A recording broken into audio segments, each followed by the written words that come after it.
Sa taas na mahigit 30 talampakan,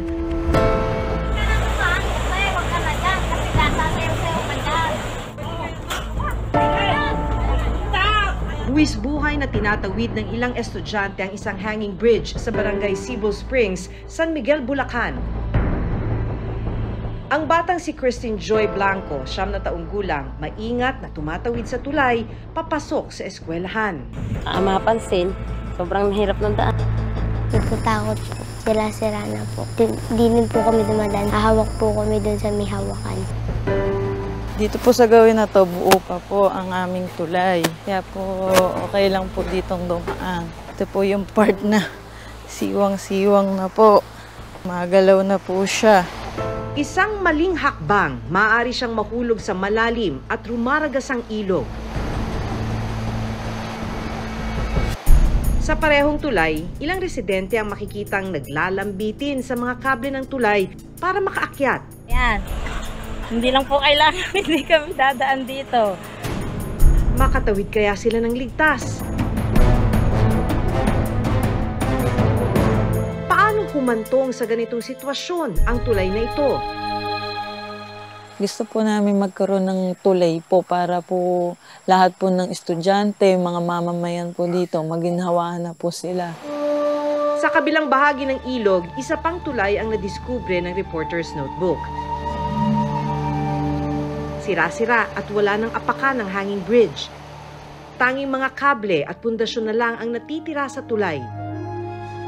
Pero sa kabila ng panganib, buwis buhay rin itong tinatawid ng mga residente sa tuwing malakas ang agos ng ilog.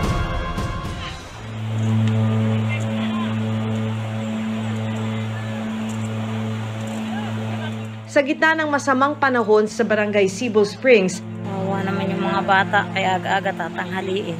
Ay, wala kayo magagawa. Malalim eh. lakas loob na tinatawid ni Christine Joy o CJ ang sira-sirang hanging bridge. Papasok siya noon sa paaralan. Minsan po, pagka po malalim yung ilog, dumadaan po kami doon. Gusto ko lang po sabihin na bilisan po nila yung paggawa para po nadadaanan.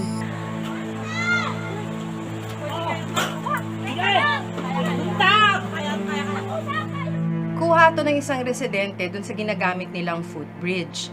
Kita mo naman na hirap talaga yung mga residente. Itong nakuna na sinusubukan ng bumaba mula dun sa dulo ng footbridge. Talaga namang isang maling tapak lang, pwede ka nang mahulog. Maliban dyan, talagang delikado na yung mismong footbridge dahil marupok na yung mga kahoy na kanilang tinatapakan.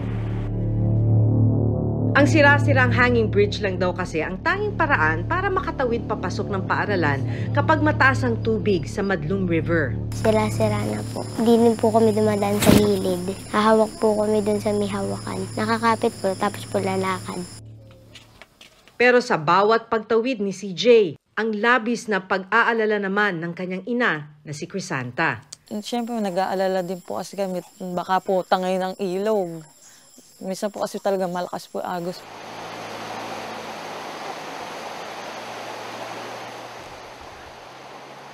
Dito po kami dumadaan pagka po wala po kaming choice na daanan.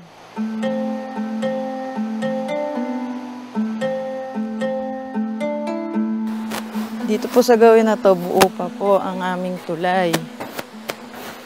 Kaya po okay lang po ditong dumaan. Ito po yung part na siwang-siwang na po. Magalaw na po siya.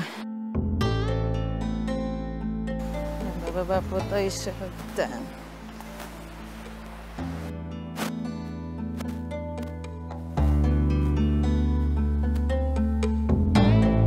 Gusto ko lang po yung tulay po namin sana magawa na po.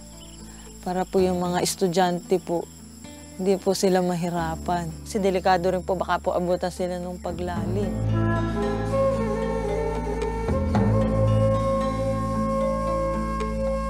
Yan. Hindi lang po kailangan, hindi kami dadaan dito.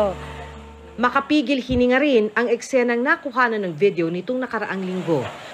Makikita ang mga residente na nasa kabilang dulo ng hanging bridge. Abot mo na ibag mo kay Empoy. Pahirapan ang pag-akyat nila sa mga nakabagsak na bahagi na ng tulay. Naglalambitin sila sa mga kable para makaakyat at makatawid ng ilog. Sa pagbisita namin sa Barangay Cebu Springs, San Miguel, Bulacan, maayos ang lagay ng panahon kaya balsa ang ginagamit ng mga residente para makatawid ng Madlum River. Gawa ang mga balsa sa mga gulong, mga pinagtagpi-tagping kahoy at lumang drum.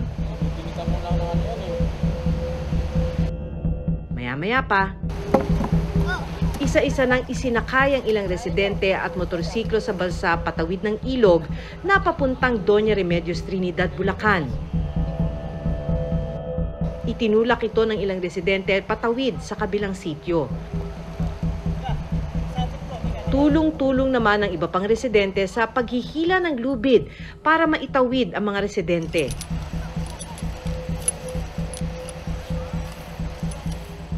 Isang 12 taong gulang na si Alvin sa mga nagtutulak ng balsa. Baba pala mo to, hop! Ito raw kasi ang nakita niyang paraan para kumita at makatulong sa kanyang pamilya. Tandaan po. Minsan po, mga bebentehin, ganyan po sa akin. Pambili po ng bigas. Tsaka? Ulam po, asukal, kape. Makailang ulit na rin daw siyang muntik maaksidente habang nagbabalsa. Lagi kang nagkakasugat. Meron po. Saan? Eri po. Saan yan galing? Doon po sa balsa na ano po ako, nadulas po ako. Masakit yung sugat mo? Medyo lang po. Tumigil na sa grade 1 si Alvin dahil sa hirap ng buhay. Mahirap po sa akin. Pero po kakayanin ko kahit ano lang po pambili ng bigas. Saka yung po kay sila mama, aawa po ako kasi yung ano nila malayo. Pero sa tuwing makikita ang mga estudyanteng itinatawid niya, Iinggit po ako. Anong gusto mong maging paglaki mo? Sundalo po. Puti training po sa mga gugubat. sa mga oras na walang sumasakay sa balsa na itinutulak at hinihila ni Alvin, saglit niyang kinalilimutan ang pagtatrabaho para magtampisaw sa ilog.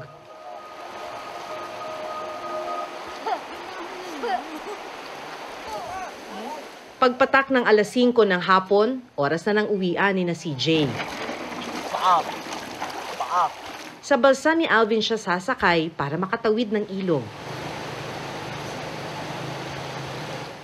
Pagka po kasi malalim, sabi ko po sa kanila, pag hindi po nila kayang tumawid, magbabalsa sila.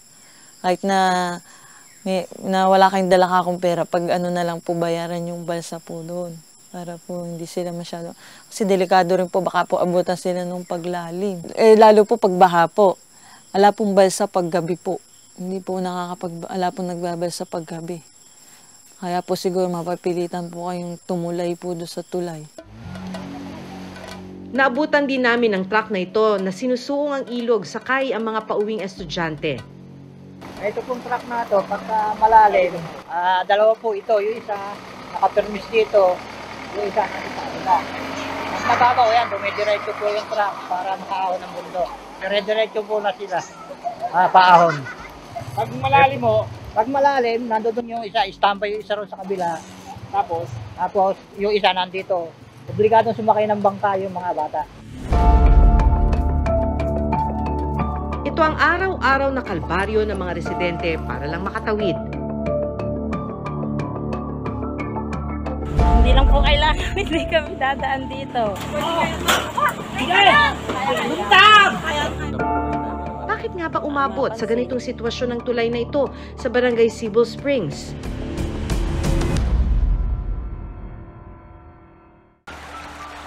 Kwento ng sitio leader na si Mang Alberto, naabutan pa raw niyang ginagawa ang tulay noong 2013. Nakakaraan pa raw noon ang motorsiklo at kolong-kolong sa tulay. Bigat po ng mga dumadaang mga motor. Bagyo, inabot po ng bahayang. Nagsimulang kuwan masira yung naunti-unti, mga makalipas sa mga 5 o 6 na taon. Mula noon, hindi na raw nagawa ang tulay sa kanilang lugar. May mga request po pero wala pa pong tugon yung ating pamahalaan tungkol doon sa request ng konkretong tulay. Gusto po namin magkaroon ng tulay po para po lahat po ng estudyante, mga mamamayan po dito, maginhawaan na po sila. Sa isa pang parte ng Madlum River, nadiskubre naman ng Reporter's Notebook ang mga naiwang bahagi ng isang lumang tulay. Taong 2013 nang unang ipinalabas sa GMA Public Affairs ang kwento ng mga estudyanteng tumatawid sa ilog gamit ang mga kawad na nagsisilbi nilang tulay. Buwis buhay ang pagtawid nila sa Monkey Bridge. 5 yung bata rito, dyan dumadaan. Yung lahat ng nakakaabot doon sa kable, hindi na pinapasa ng ama. Hindi kayang tumawid doon sa kable, maliliit pa, hindi pa aabot yung kamay doon sa itaat. Pasan dito sa balikat, yung ama ang tumatawid, pasan yung bata. Dahil sa peligrong dala nito, nagpatayo ang lokal na pamahalaan ng San Miguel ng Hanging Bridge. Pero makalipas lang ang ilang taon, Nasira yung mga kahoy. Nung bumaha nga ng malaki na yun, inaabot yung tulay na yan. tanging mga kable at poste ang naiwan sa Hanging Bridge. Dahil hindi na muling nagawa ang tulay, napilitan ng ilang residente na gamitin muli ang Monkey Bridge. Naabutan pa namin ang isang residente na buwis buhay na tinatawid ang mga kawad na patawid sa kabilang parte ng ilog. Habang ang ilan naman, balsa ang inaasahan para makatawid. Pero para kay Mang Calrito, Wala na sigurong pag-asang magawa yan. Dahil yung pangako ng gobyerno na pagka may eleksyon, sabi, unang priority ko yung tulay nyo. Kung minsan nga may nagbibiro dito. Pinangako kayo, gusto nyo pang tuparin. paliwanag naman ng 3rd District Engineering Office ng DPWH Bulacan. Nakapaglaan na raw sila ng 5 million pesos na pondo at nasimulan na raw ang bagong disenyo ng tulay.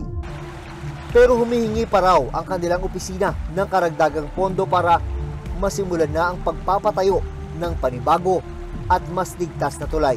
Target length po niya is 37 meters. Ongoing po yung pagdidesign po natin ng Bailey Bridge. Inaalam po natin kung ano yung magiging total cost ng ating project. Ang target naman po for completion po niyan, magawa na po natin yung ating mga documents, yung ating program of work and plans. Sisimulan naman po ito ng maaga. Para naman sa sira-sirang hanging bridge sa lugar ni na CJ at Alvin, ay isasama po natin yan sa high priority project po natin na possible na mapondohan po ng sa next funding year.